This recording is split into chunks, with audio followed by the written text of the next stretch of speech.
Our role is to help infants, children, and adolescents cope with serious life events. And so many of us work in the hospitals or in the community. And today, knowing through all my years of working with children and youth, how important it is that they understand what's taking place, we thought we would put together this little video to help you understand what to expect when you actually go for your vaccine. The most important thing for you to know is that you have a voice. And it's really important that at the age of 12 or older that you start using your voice to advocate for yourself, which means basically to help yourself. So when you go to have your vaccine, it's important, if you have any concerns or if there are special ways that you like things done, that you speak up and you actually let the people working there know. So I would tell you that to prepare for your appointment, obviously you would have had to make arrangements to get there. You may be going with your family or with a friend. You need to have your health card with you or some form of identification. And think about what you're going to wear, because when you get to the immunization site, they need to access this upper part of one of your arms. And so if you have a big heavy sweatshirt on and that's all you have, then you're probably going to end up showing part of your body while you're trying to let the nurse or the vaccinator access your arm. So a t-shirt, a tank top, something like that is great, even if you have to wear a sweater over top. Something that layers you can peel off that will enable this area to be exposed easily would be ideal. The other thing is think about what you're going to do while you're there, because you're probably going to stand in line for a little bit. So for some of you, having your phone or something else with you might be a nice distraction, or if you're with your family, you can talk. When you actually meet the vaccinator, you're going to sit down at a station that they have where they have all of the supplies they need handy. They'll ask you a few questions. There'll be a bit of talking at the beginning.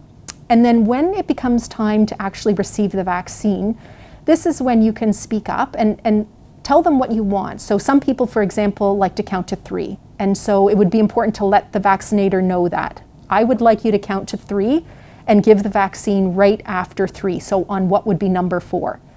Some people like to count to 3 but take a deep breath on 2 and have the vaccine on number 3. So again, you have to think about what would be helpful. Taking deep breaths, watching. Some people really like to watch while it's being done. They feel more in control. Other people prefer to look away. And this is where you need to think about what's best for you, even if it's different for your friend or a sibling, what's best for you, and just let the team know so that you guys can work together to make that happen.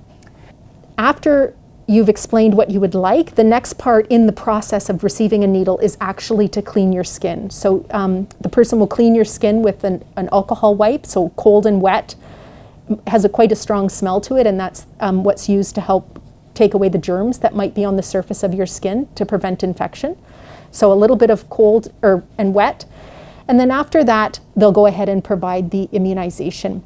Really important, really important. This arm, we want to think about it being floppy. We don't want to tense up. If you tense up, that muscle becomes a little firmer to actually inject. So I want you to think about relaxing your body. And that's why sometimes taking a deep breath in and blowing out can just help you with that relaxing action. The immunization injection takes seconds, and then the nurse or clinician will pull the needle out and then apply a Band-Aid, and you're finished. After that, you will go over to a recovery area where everyone needs to sort of sit and wait for anywhere between 15 and 30 minutes. And then once that part's done, then people get to leave and go home. So that is the process. The plan is 1 poke, and again, that's the sequence in which it usually happens. Some places might have ice that they can provide for you to put on while you're talking when you first sit down at the table, so that you can have it on for a minute or so before the injection. Some of you may know of topical creams or patches that you might put on your arm to actually numb the site where you're going to have the injection. It really depends on what you have available. But those are some things that can be really helpful. And the other thing, I think, some youth have told us that some people actually like to take a selfie when they have their vaccine, because they're excited about having the opportunity and want to show their friends they've done it. So, you're more than welcome to ask about that. It is important to ask just to make sure that the clinician, if they're in the picture, is okay with that. Otherwise, they may ask that it's just you who who's in the picture. And then the one last thing that we need, your only job when we actually give you an immunization is to hold still. So all joking aside, even if you're taking a selfie, it's important that you're not moving as you do that, because the clinician has cleaned a particular area and they want to ensure that they actually give you the injection in that spot. So all you have to do is hold still. This is really exciting that we're actually moving towards this, because as you know, once the vast majority of people have both doses of their vaccine, we hope to be able to get together with friends and go back to school and all of our extracurricular activities and sports and things. So thank you so much for being interested in learning more about this, and look forward to seeing you at the clinics. Take care.